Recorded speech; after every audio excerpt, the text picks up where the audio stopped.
Hey, everybody. Welcome to another episode of the Grossman Files.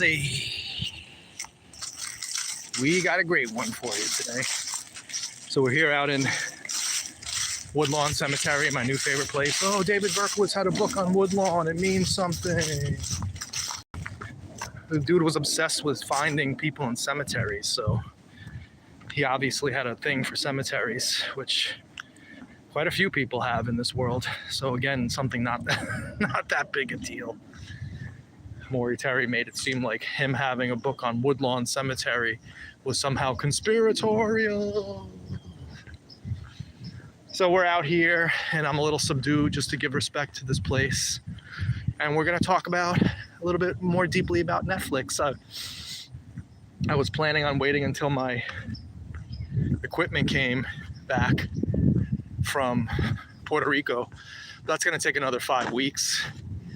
And I'll save my big guns. I have an awesome interview coming up. Not going to tell you who it's with, but it's going to be another person who makes Maury Terry look like the liar he is. It's going to be a Billy the Artist level debunking of Maury Terry by a person intimately connected with the Son of Sam story. And of course, we're not going to say who that is. We're going to save it as a surprise. Let the haters seethe as they are obsessed about every step that I take. I don't know why. I mean, all of this ultimately is meaningless. So we're out here in the beautiful Woodlawn using the crappy equipment. I realize that if you watch these small on your screen, they look better. It also takes for a little while for them to process up to full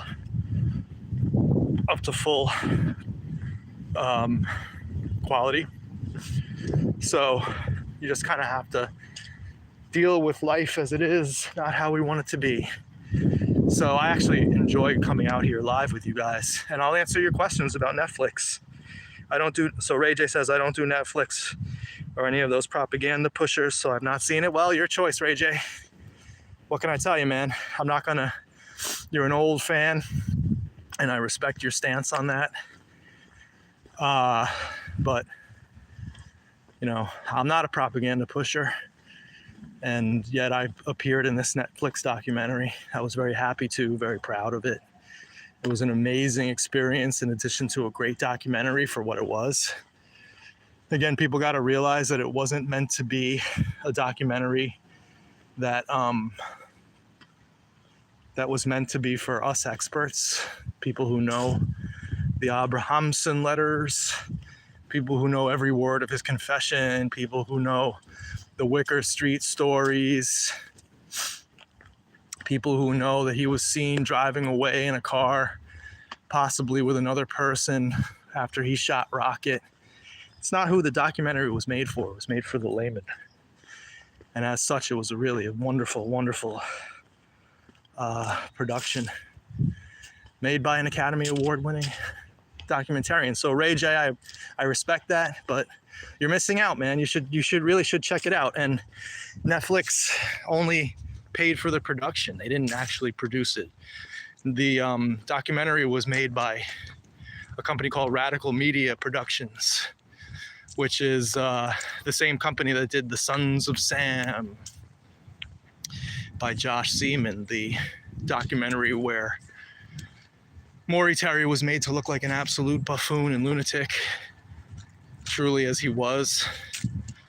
And even his wife talked about him being insane. And I'm going to see if we can find the Untermeyer grave since we're talking about these stupid things. But it's your choice. What can I tell you? So find it online somewhere. There's always ways to watch without giving Netflix money. I subbed a month and watched it, then canceled. You were missing out. It's a great documentary. Thanks, Dave. Yeah, I agree. I mean, my attitude is follow your heart, man. If you don't want to watch it because Netflix has spiritually sick content, I totally get it. And I watched The Sons of Sam on BitChute. So, you know, the documentary has come and gone. It's old news now. Nobody gives a crap about it anymore. I'll be the first one to say that. And also, I want you guys to remember that I essentially kept it a secret for a long time. Once it leaked, because of all the people trying to get me sabotaged from the documentary, started talking about it and making up all sorts of weird conspiracy theories about my role in it, Wendy Savino's role. Radical Media is owned by this person, so therefore it's a conspiracy. Everything's a freaking conspiracy with these people. Imagine having that worldview still in 2025. No doubt there's conspiracies out there. The biggies, Oklahoma City, the Operation Northwoods, Gulf of Tonkin, 9/11, of course. The biggies, the ones that shape world events.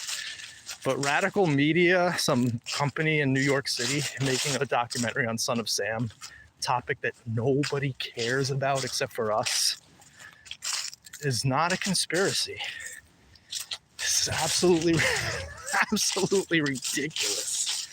And I'm not making fun of you, Ray J. I'm not thinking about you at all right now. I'm just talking about the conspiratorial mindset that really authors like Maury Terry fomented, and people who still listen to him and believe his garbage, they still perpetrate. So I didn't talk about it much because they asked me not to talk about it. They didn't want me to leak any information about it. And I respected them, so I didn't. It was only when people started making up the absolute craziest conspiracy theories about the documentary, because I was in it, that I told people that it was a reality, but I didn't give anybody any information about it. But I always promised you I was going to talk about it once it came out. So today is that day. So let's just see what's going on here. I find that Dave Moss says, so let me see, Ray J. So Captain says, was the shooter on the grassy knoll? There's the JFK shooter. No, JFK, who knows whether that was conspiracy or not. Don't get me wrong, I'll watch it when I find a free version. I won't give data to these megalomaniacs. Your call, man. Dave Moth, I find it insane the haters tried to get it canceled. You'd think they'd welcome a documentary on SOS. Guess the jealousy and dislike of you was too overpowering. Glad they failed. Oh, they absolutely failed. Samantha B, where are you? I'm in Woodlawn Cemetery. Not only did they failed miserably. We all talked about it. Now people are saying that I got ahead of it and that I warned Radical Media that there were crazy haters about me and to not listen to them when they got in touch with them. No, actually, the truth is, I don't think about these people in my day-to-day life. So therefore, I made the documentary with absolutely no thought given whatsoever to the haters, and I never dreamed that these people would be so dumb as to try to contact an Academy Award nominated director and try to get little old me taken away, especially since my relationship with these people was absolutely stellar. It was great. The way that we all worked together was phenomenal. I have nothing but the best things to say about Radical Media and the producers, Heidi, Emma, and Rachel. The three women who I dealt with the most were top-notch professionals in their game. They were so interested in getting the story accurate, and they were so appreciative of what we at the Grossman Files brought to the table. So of course I respected them greatly, and I kept it a secret. I didn't know really what it was going to be about or who was going to be in it until I saw it with you guys. The truth was, they kept us all insulated from each other. I got a little intelligence from my driver when they drove me from the Bronx to Brooklyn to film my first set of interviews. the driver told me that she had just driven William Gardella the day before. So I knew that William Gardella was in it. And I knew that Ed Snedeker might be in it because he posted something on Facebook. He was clearly interviewed for it. Ooh, that's cool. Beautiful. But he ended up just providing his video of Berkowitz smiling at the wedding and also having the parted hairstyle that John Carr allegedly had. And let's see what else people are saying. Your dad using his, yeah, my dad using his, whoops, hold on.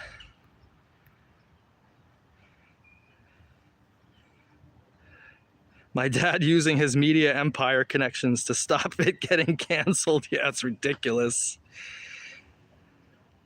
You know, my dad retired from PR in 2011. And just like any other industry, the minute you're gone in New York City, you're forgotten about. He lost all of his contacts and all of his juice the second he walked out the door. That's not exactly true. He could still get tickets to a Rangers game a year or two later. But that's about it. And he did the PBA, public relations. He was just a spokesperson for the press. He had no... He did that in the 80s and 90s. The media empire of Jim Grossman. I mean, these people are out of their effing minds. So, yeah, Heidi, Emma, and Rachel were great. And so the genesis of how I came to be in this production was I was in Puerto Rico, and I had to come back early for a family emergency.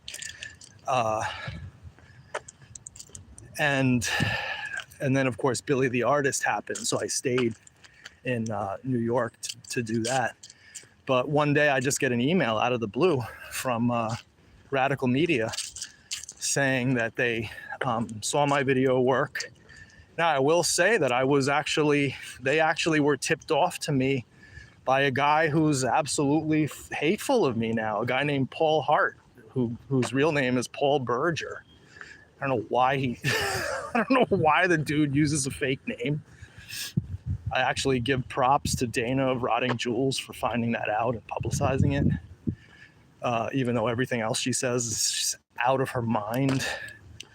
But it was because this guy, Paul Berger Hart, is in the film and television industry. So he knows these people. I don't know these people. And so Paul Hart hooked me up with Radical Media. They absolutely loved what they were seeing, not only visually and content-wise, but they were very impressed at the way that I was on camera, the way that I portrayed myself. And this is one of the things I try to tell people about my video series, that, yeah, I worked with a lot of people who helped get information and helped me make sense of the story as the years went on. And people who did things that I wasn't good at and or didn't have time to do, or they just had the contacts, so I gave them the job to do it. I was the producer. But these people never would have done anything with that stuff if it wasn't for the foundation that I laid with the popularity of this video series. So it was symbiotic, and that's what my current crop of absolutely insane people don't quite understand.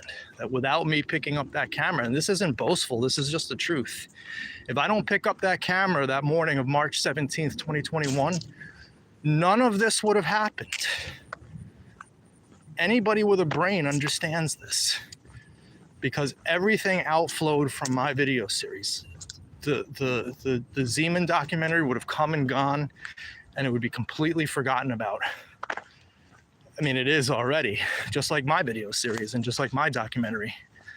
But again, I'm not being boastful about this stuff. I realize the truths about media. It's come and go. Let's see what people are saying. Basically, a bunch of online wannabes wanted to be conspiracy heavy hitters because of money, but couldn't match Manny work. He would have never been getting access to the internet. Wasn't Paul and Hart in the chat for a while? Yeah, he turned on me because he's now his brain is turning to mush. He's hanging out with the lunatics now, the lunatic squad. And he's obsessed with Wendy Savino being a mob hit with absolutely no. He's just making stuff up out of his mind. I don't know where it came from. One day he was my friend.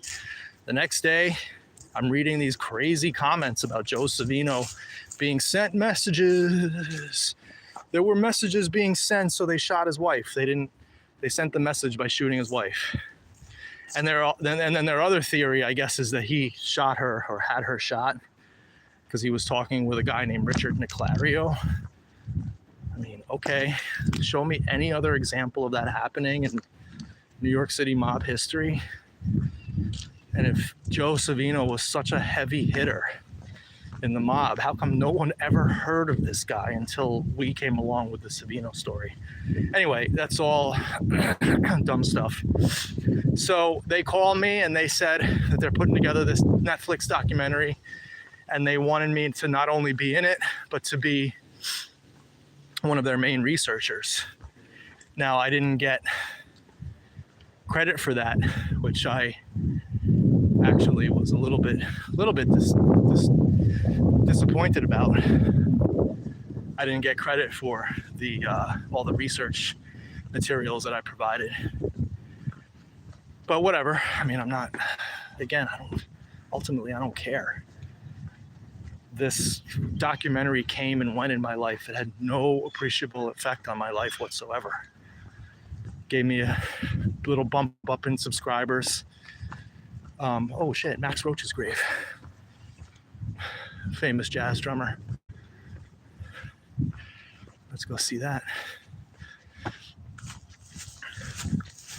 So the first few months, as we look at the grave of Max Roach, people still visiting it all the time. The first few months, it was just a matter of me helping the production team make sense of the story. They were very interested. One of my ground rules was that if Maury Terry was going to be taken seriously in this documentary, I wanted nothing whatsoever to do with it. And they assured me right from the jump that no serious person believes Maury Terry anymore. That his information, I didn't even think they were going to mention his name. I was actually surprised to see that he was so taken down in that documentary. But my main stipulation was that Maury Terry could not be in it in any way, shape, or form. Otherwise, I wouldn't participate. And so they gave me that assurance, and we all started hanging out. And so I gave them a lot of material, a lot of the very important Abrahamson letters. I called out all the stuff that we had done on Psychiatric Sunday and sent it over to them, just to help them have a little guide as to the direction of this documentary and the truth about Son of Sam, and to give them an insight into this guy's mind. I actually had no clue whatsoever. Again, they kept us all separated and isolated. I had no clue that Jack Jones was involved with his killer tapes. It was a very pleasant surprise to see that. And I didn't know Carl Denaro was going to be in it. I truly believe that his crew, and because he knew about it, he was the one who told my haters that I was going to be in it. I don't know if he told them to try to sabotage me, but there's only one way that these absolutely insane mouth breathers could have known that I was in it, and that's through the participation of Carl Denaro. So you ask why I don't like Carl Denaro and why I think he's a bad guy. Well, that's the kind of stuff that he does behind the scenes, right? It's just not cool.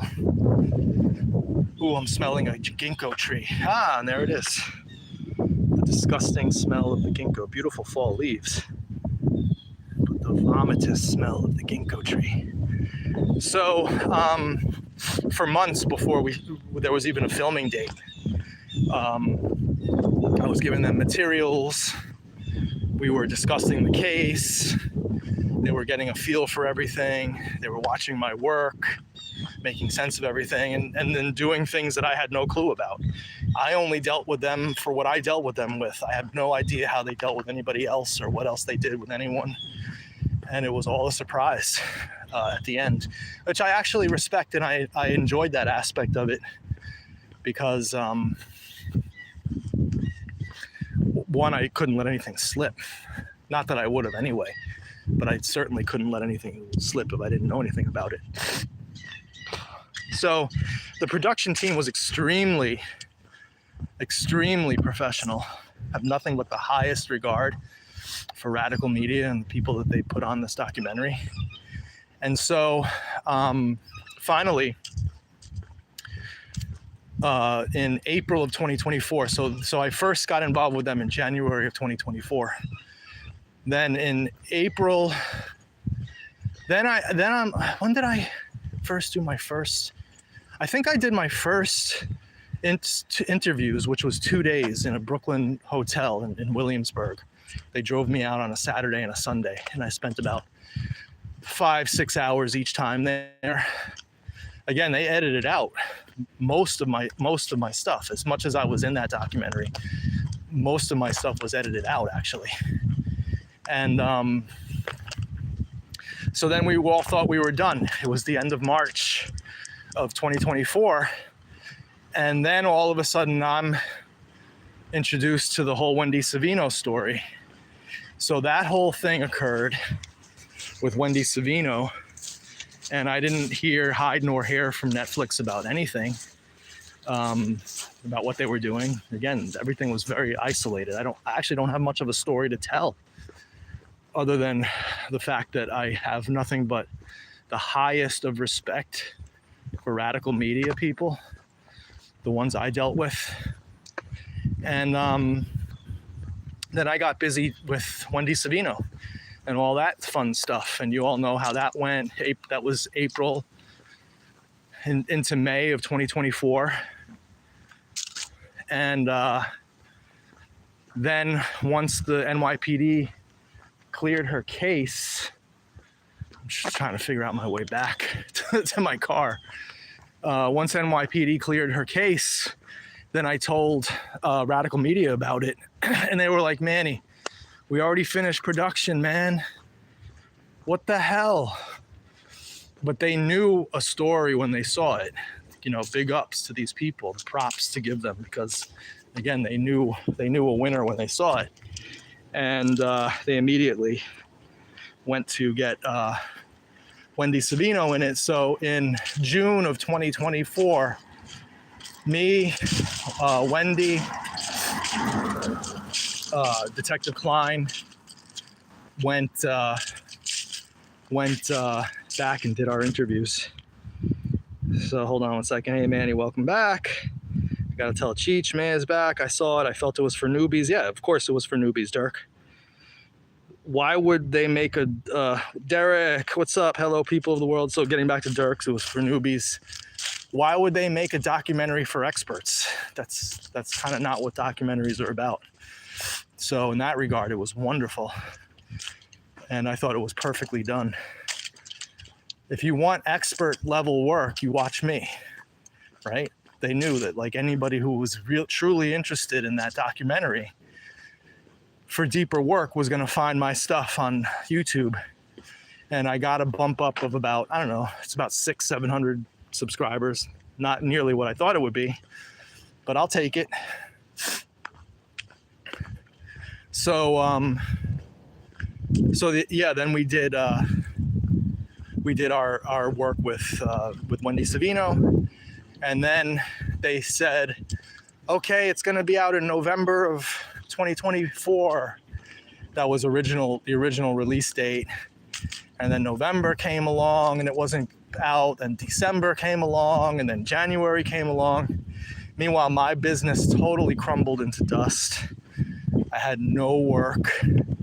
I dissolved my corporation here in New York, and I planned to just get out. I was hoping that the documentary would come out before I went to Puerto Rico, but it didn't. And so it came out while I was in Puerto Rico, and I watched it on my cell phone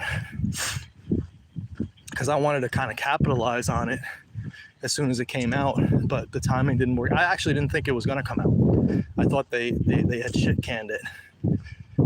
I got a call from Berlinger about a month before it came out with him telling me the release date, and him also telling me about all the crazies that tried to get me sabotaged from the production. And I'm not going to go into the details of our discussion that we had, but let's just say that they didn't come off looking very good. He recognized right away what he was dealing with, and they never wavered in their support of me as a researcher. They might not have thought that I was the greatest of people because I was getting in the gutter with these losers and doing some reactions and making some posts, which were all screenshotted and sent to them. That's my mistake. But there was never any doubt that the work that I did on the documentary was sound and solid, and there was never, I was told, it was never a thought, an inkling of a thought of ever taking me out of that documentary. I was told from the start that I was going to be centrally cast, and I was centrally cast. I was in that the same as Klausner and Jack Jones. It actually feels good because Jack Jones and Klausner, and you got to add Maury Terry in there for his negative work on Sam. But Jack Jones and Klausner and Manny Grossman are the top names in the Son of Sam game. And I'm going to be bold and say that I'm actually the top man in the game. You all know that. Why sugarcoat things? Because again, I worked with a lot of people who did great stuff. But without my video series, nobody would have heard of those people or given them the time of day. The only thing that I will say that I was disappointed about the documentary about was that, hold on, hello, good day. I have a question. If you are older now, what advice would you give to your 19-year-old self? I would have become a policeman, because right now I'd be retired for almost 10 years with a pension.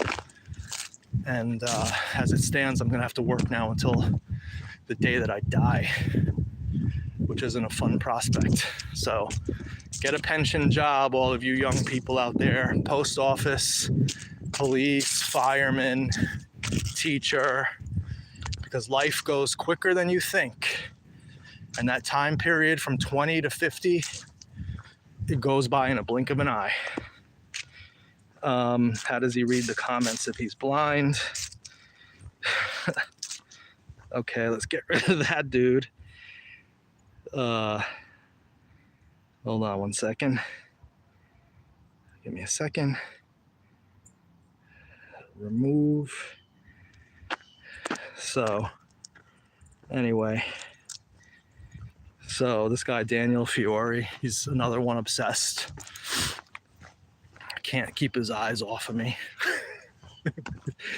So anyway, the only thing that I was disappointed about this whole thing, and this goes for also the Wendy Savino period, was that Mike Lorenzo didn't get the credit that he deserved. Every time I tried, I told the New York Post, Mike Lorenzo was the catalyst for this. I tried telling Netflix to get him in that documentary. He was so important. And nobody did. I think Mike Lorenzo's a superstar. The guy's amazing on camera. But luckily for me, he doesn't have the ego that I do. He doesn't care. He doesn't need the attention. So he was cool with just getting the case closed and having a fun time doing something with a friend. And of course, at the end of all of this video series, I ended up with two friends, Mike Lorenzo and Detective Klein, both of whom I'm extremely proud to call my friends. We're the last people standing in this video series. with all the people that came and went, and speak to both of them quite a bit still to this day. And let me think about anything else. Post office, aka Dave. Well, even he had moments of clarity. But so yeah, a very boring story with Netflix. They got in touch with me in January of 2024 on the advice of Paul Berger, who for some inexplicable reason calls himself Paul Hart, and for some strange reason is obsessed with Joe Savino as the most important mobster that you never ever heard of before I brought him up. I mean, these people don't think that we thought about all of these things before we made public with Wendy, that was Joe guilty? Was this a mob hit? And that NYPD didn't look into these things and think about them and discuss them. It's just ridiculous. So then I worked with the producers of Radical Media to do a lot of research, helped guide them in directions from my angle of this, and then did my interviews. And then I went off into the ether and I discovered Wendy Savino, and then brought Wendy Savino to the Netflix documentary, where they were absolutely blown away. Joe Berlinger believes the story. He's on record saying that he believes that Disco Dave shot Wendy. Dave's never gonna cop to Wendy Savino.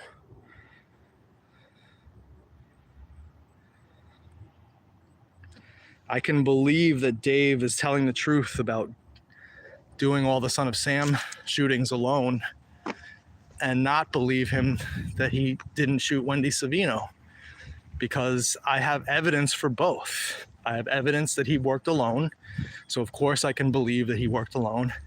And I have evidence, circumstantial but still very powerful evidence, that he did Wendy Savino. And Berkowitz can tell the truth about one thing and lie about others. The critics of Grossman and the Savino story are very low-level thinkers.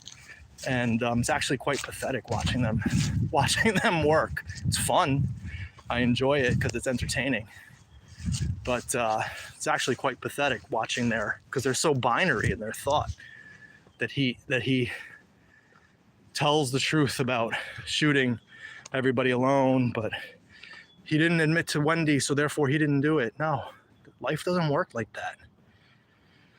Life isn't binary like that.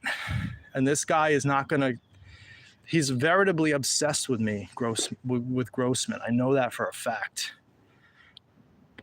And because I'm the one who brought this out, he's never gonna admit to it. And that's one of the reasons, because he's just obsessed with me.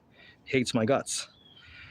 New York City Crime Spot says not a mob hit. In fact, that type of thing would get a mob guy killed in New York City at the time. This isn't Naples. Exactly. Wives were off limits. And also, why do it in such a public fashion where it was bound to get into the newspaper? If Joe wanted his wife killed, he could have done it much more quietly. And if the mob wanted to send them a message, they didn't have to do it in such a public fashion and use an assassin who didn't even do the job. She lived. So, it's ridiculous that anybody thinks that David didn't shoot Wendy. He didn't do it with a 44. So he didn't have the 44 yet. He hadn't yet seen Taxi Driver, which gave him the more of a philosophical framework for the later Son of Sam crimes. Oh, he never wore a leather jacket. Well, how do you know that? He never smiled when doing his crimes. How do you know that? Cecilia Davis saw him smile. He was going to shoot her. He's on record with that.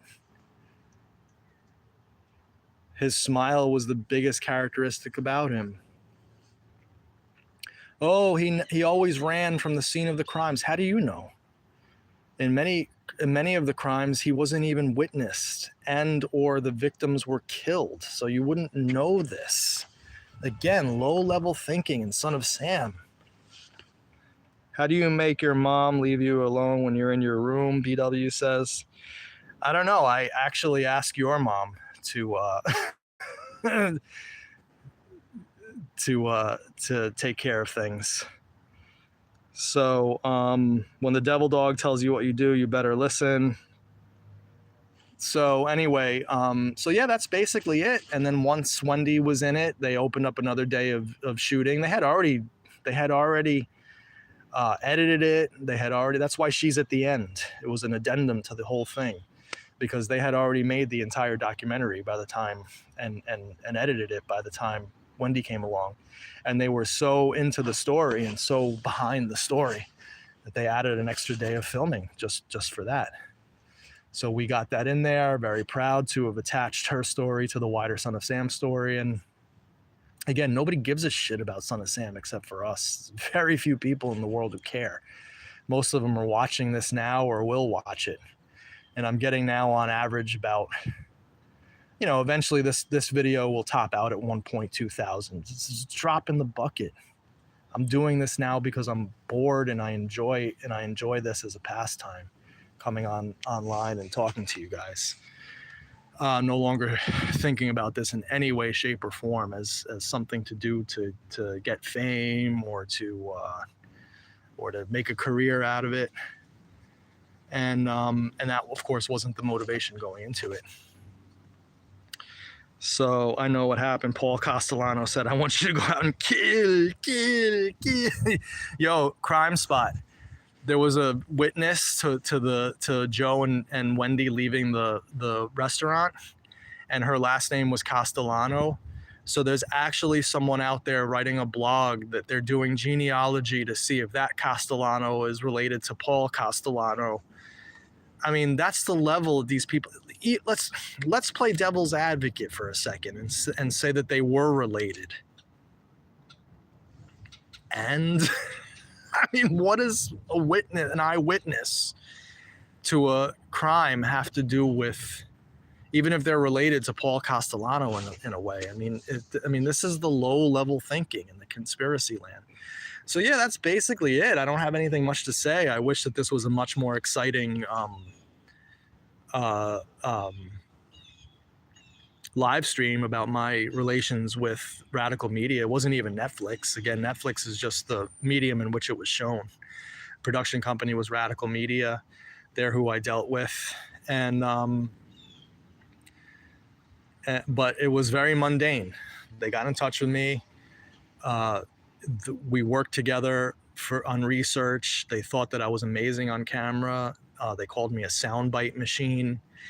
In fact, my best jive was taken out of the documentary. And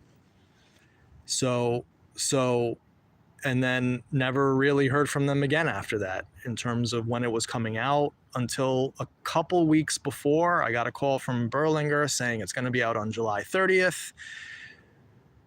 Previews will be out in the middle of July. And by the way, you have the craziest haters, and they're absolutely nuts. And then we got a little laugh about that, and I had absolutely nothing to worry about. So that's basically it. Let's see what's going on. Yeah, Crime Spot. These people are crazy with their genealogy connections. Let's see if there's anything I didn't see. Hello, good day. Is this guy blind? I never understood people who come on here and make crazy comments, because what do you think's going to happen? That it's going to affect me? Yeah, basically, not much going on in the chat right now. You guys all sound like you're having fun. If there's any questions, I'll hang out for another minute. I just want to make sure my batteries don't go dead, as I'm hanging out here by the Woolworth Mausoleum, an Illuminati company with their Sphinx Egyptian symbology, which somehow means something. Everything means something to these crazy conspiracy theorists. That means something. Gematria. Oh, the number 13. Can you imagine living your life like that? How utterly devastated your soul must be if you're sitting around worrying about the number 44 and the word pine and the number 13 and the symbology of gematria. I mean, absolutely ridiculous crap. So yeah, the only thing I will say that I was disappointed about again was Lorenzo's lack of participation, and again, he didn't give a shit. And also the fact that I never knew when it was coming out, so I couldn't plan. I couldn't strategically plan videos and leak things out a little bit and do anything to coincide with the series, which I think would have attracted a bigger audience than it does now. Now again, it's just the Manny stalwarts. Most of you have been with me since 2021 on this journey of discovery where we all started out as Maury Terry heads. Not all of us. Near Gutter's Path never believed it. He's one of the smart ones. But all of us were mired in Maury Terry's Husal. And then as more information came in, as we examined things, then we realized that we were lied to and we changed our mind. It's as simple and a story as old as time. You update your operating system when new data comes in. And really the biggest set of data for me were the police files from People vs. David Berkowitz, which I actually had. Those are my files. Those are we did digital forensics on those files. The original police file dump that was on Peoples vs. David Berkowitz was the exact files that Zeman sent to us from Maury Terry. They have the same file names. Everything's the same. Everything was exactly the same. So I had those files since 2021. And I didn't really analyze them actually too much until they came out on People vs. David Berkowitz, because I was still mired in Maury Terry. But once People vs. David Berkowitz came out and I realized that my Maury Terry files were being shown publicly, then at that point I deeply, deeply started analyzing the police files. And again, this should be made clear because people are doing reaction videos and saying it was the Yonkers files that were the most important. Sorry to burst your bubble. The Yonkers files didn't enter into it whatsoever. It was I was interested in the forensics of the crimes themselves, not the Yonkers, not so much the Yonkers crimes, which were an ancillary story to the main one. So I studied, and as you can see, I have videos on the Brooklyn shooting, the Voskerichian shooting, the Lomino Damasi, the Christine Freund. Never did anything on Suriani or Loria. People don't know that I have inside information, so I know for a fact that Jody Valenti said that Berkowitz was playing peekaboo with them. People don't understand that I have more information that I'm not showing you, that I'm not giving you, because I'm sworn into certain secrecies with people. And you can believe me or not, I don't care. But I know for a fact that Valenti testified to that. And that's exactly what he was going up and down below the window of their car before, and that's why they were like, yo, what's up with this dude? You know, even Maury Terry alludes to that in his book. And then on one of those, it was like he was playing peekaboo. On one of those, he pulls out the gun and shot them. He never gave he never put that into his main confession. I don't know why. Maybe he didn't want to seem crazier than he was. Maybe he didn't want it to seem so demented. He said that he was 5 feet away. No, he was actually right up to their car, and he was going below the window of the car and then riding up. Again, I wish I could show you the documentation to prove this. I unfortunately can't. And you don't have to believe me. It doesn't mean one iota in my life. But absolutely, he did that, and that's very similar to his MO in Savino, which happened a month before, just about a mile away, where he went up to the car, knocked on the window, smiled. She thought he was going to ask directions, and then he pulls out a .32 and shoots through the window. in the first known Son of Sam attack with a gun anyway. Been a crazy few years in SOS since 2021. Every time I think there'll be no new information, something new comes out. So yeah, exactly.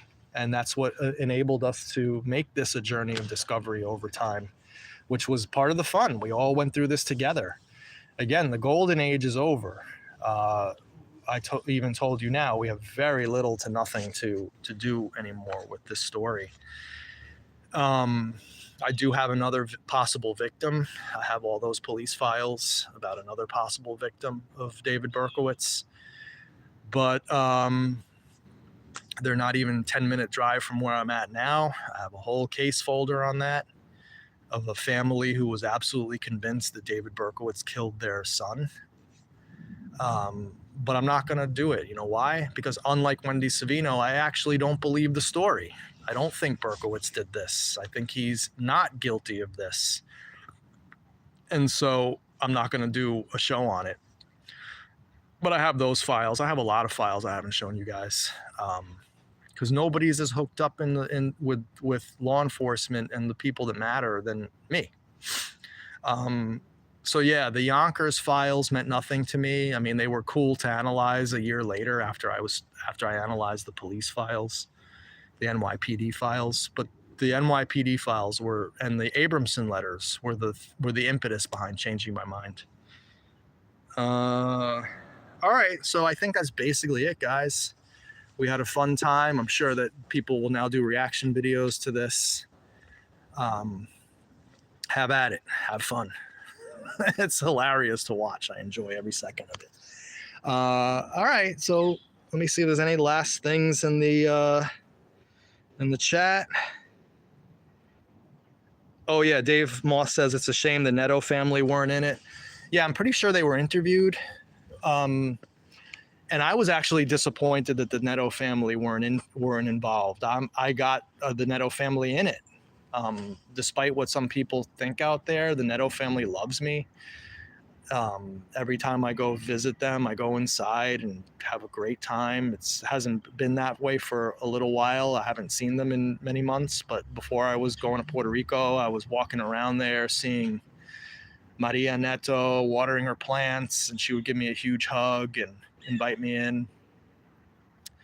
So I got them in that documentary. I got them interviewed for the documentary, but they weren't chosen. A few of my people weren't chosen. Some of them even got very angry because of that.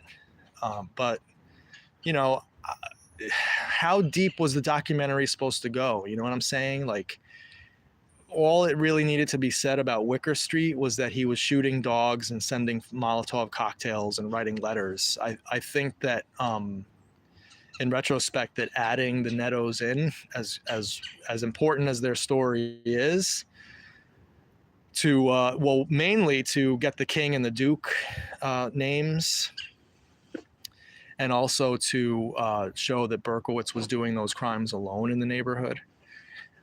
Their story would be actually confusing for the layman. It would be a little bit too in the weeds, Dave, for the average viewer. So I understood as a professional producer myself why and I'm pretty sure they were interviewed. I understand completely why they didn't make the final cut. And I'm sure that other people were interviewed and didn't make the final cut. I was interviewed for a total of about, 10 to 12 hours, and I was in the documentary total for maybe 10 minutes if you cut all my parts together. All my good jive, all of my jive was taken out. I said a lot of fun things in those interviews that didn't make the final cut. So yeah, Abrahamson, Eric Galati, poor guy. I feel bad for that guy. Yeah, so the Neto family didn't make the cut. I'm trying to think who else. Gloria Khalili was, of course, the breakout star. They were really emphasized and told me that they wanted to emphasize female voices.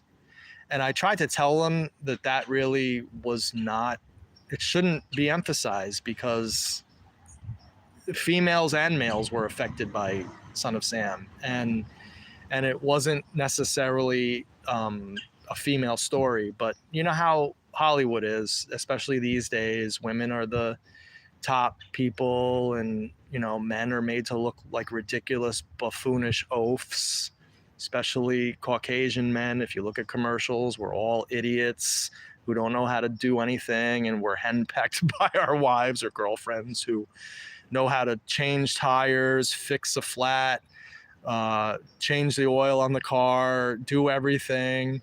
You know the social engineering that goes on in Hollywood.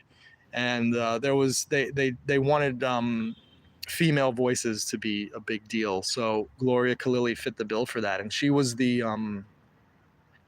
absolutely fantastic. I mean, she was just so amazing in that documentary, as was Wendy Savino. They edited Wendy Savino's interview to make it seem like she found the policeman as she was crawling to the restaurant, which I knew right when I saw that was going to cause a problem, because the low-level thinkers in Son of Sam, in the Son of Sam crazy lunatic community, were going to glom on that and say, see, she changed her story again. No, she told the same exact story that she always told. It was just edited in such a way that it changed it. And I was actually a little bit disappointed at that, but whatever. Not the end of the world. Let's see what else. All right, so I think that's basically it, guys. So wish me luck. I got a lot of things on my plate personally that have nothing whatsoever to do with YouTube or Son of Sam, and it all starts tomorrow. And so you're not going to see me as much anymore until mid-December, when I get my equipment back, and then I have one biggie interview lined up. It's already set up. It's going to be a walk and talk, on scene, on site. It's going to be Billy the Artist level Maury debunking, and also a very poignant and interesting story in terms of Son of Sam. So hopefully we'll see all you guys when that day comes. And until then, thank you so much. Leave a like, subscribe, leave a comment, interact, and we will see you on the next episode of The Grossman Files. Thank you very much.